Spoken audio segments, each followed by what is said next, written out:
Isang kilalang star ang biglang nagdesisyon na umatras mula sa pinakasikat na primetime action serye ngayon na Batang Quiapo.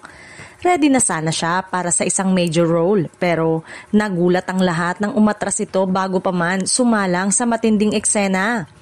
Ayon sa bulong-bulungan, nagkaroon na siya ng initial training at workshop pero nang makita ang mabibigat na stunts, habulan at barilan, tila nagdalawang isip siya kung kaya ba talaga ng kanyang katawan at disiplina ang ganitong klase ng proyekto.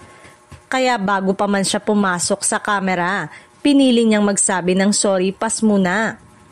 Dagdag pa ng insiders, hindi raw sanay si Star sa mga long hours ng taping at physical demands ng action. Mas komportable siya sa mga light drama, comedy na mas hiyang sa kanyang personalidad.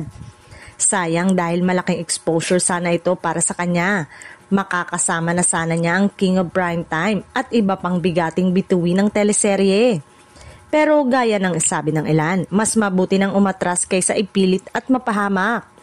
Ngayon, malaking palaisipan sa mga netizen sino ito na muntik ng sumabak pero umatras din sa huli.